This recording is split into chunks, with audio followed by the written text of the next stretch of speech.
name of the Father, and of the Son, and of the Holy Spirit. Amen.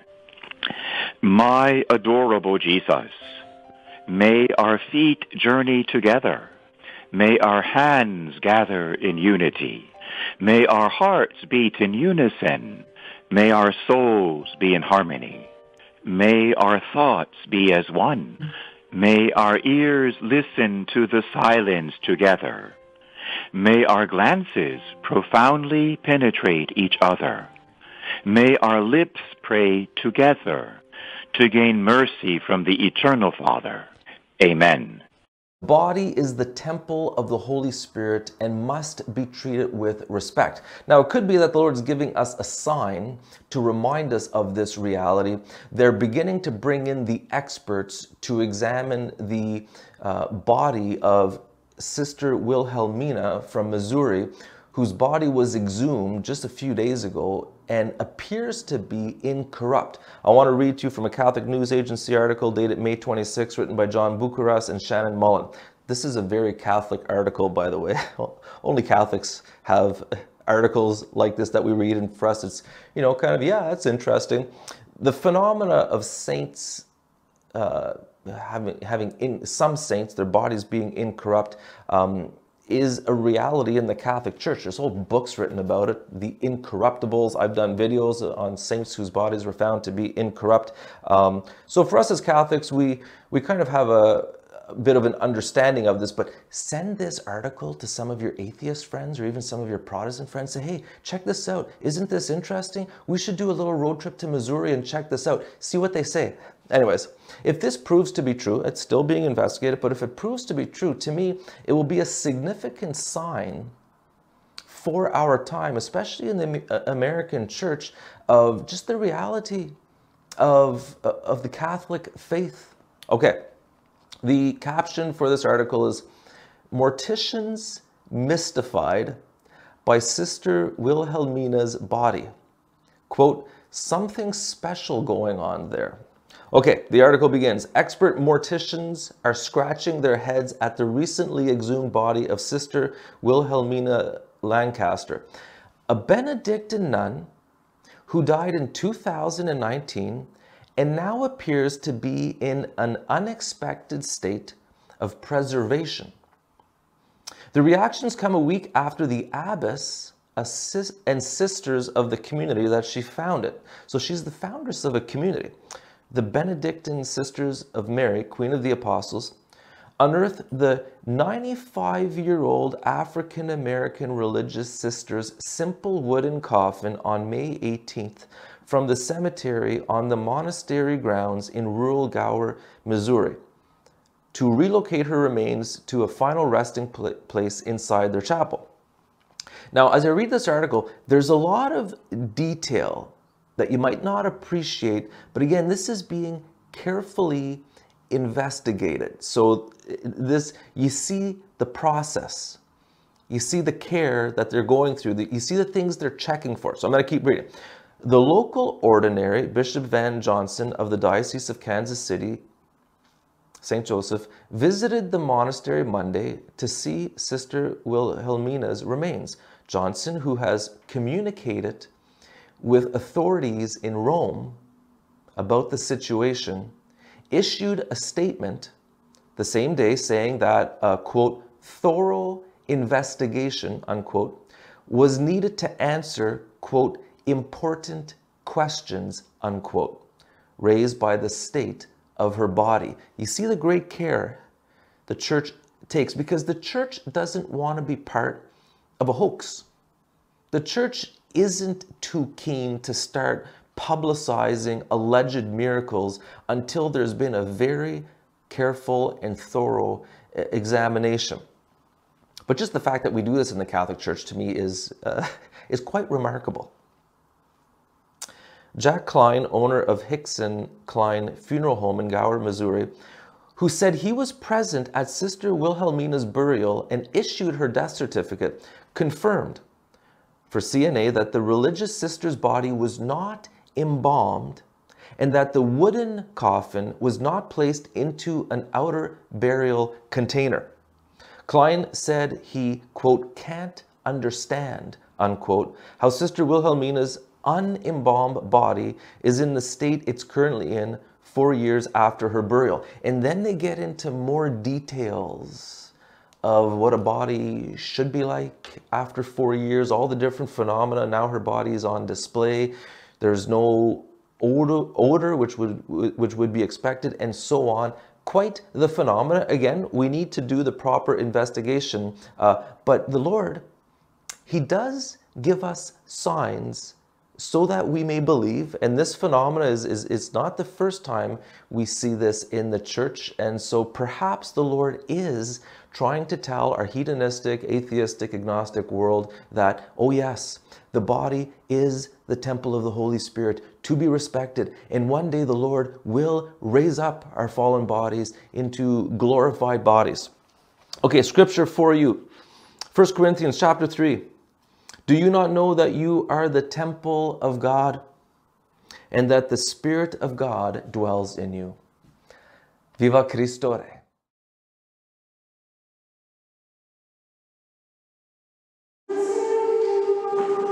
Tucked away in rural Missouri, the Benedictines of Mary, Queen of Apostles, live a hidden life.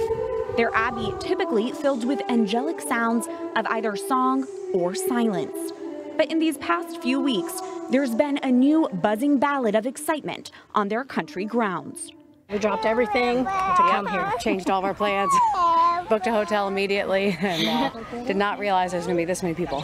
Thousands of pilgrims and curious spectators rearranged their Memorial Day weekend plans and descended upon Gower, Missouri, to see the unearthed body of the late Sister Wilhelmina Lancaster, foundress of the Benedictines of Mary, Queen of Apostles. Wanted to be a part of this special thing that has happened. You look at her face, her facial features are just so perfect. Roughly 4 years after her death, the sisters exhumed their foundress's body on the feast of St. Louis de Montfort, so her remains could be reinterred in their church. The sisters were told to expect to find bones. After a few days of digging, they lifted up the simple wooden coffin and quickly noticed a massive crack down the middle of the lid. And I realized, well, I could look in the crack with a flashlight just to see what do we have here? What am I going to see? So I looked, and I kind of did a double take, and I kind of stepped back. Did I just see what I think I saw? Because I think I just saw a completely full foot. And then I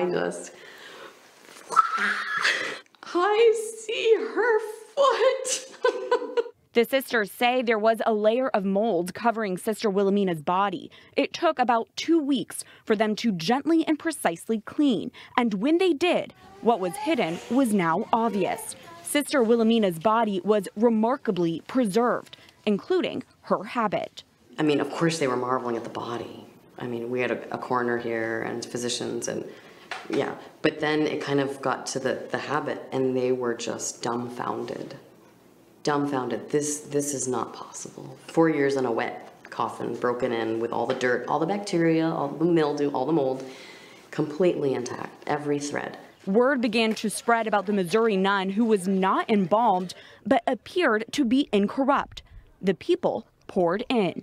This is probably one lifetime experience that you'll be able to see one of God's miracles. This just gives us the proof to me that what I've been believing is real. I've never seen an incorrupt person in person. Travelers from both nearby and cross country waited in line under the hot Missouri summer sun to see Sister and touch her body. Sister Wilhelmina is now being kept in a glass display case where visitors can still see her. I think it's just beautiful to see such a holy person.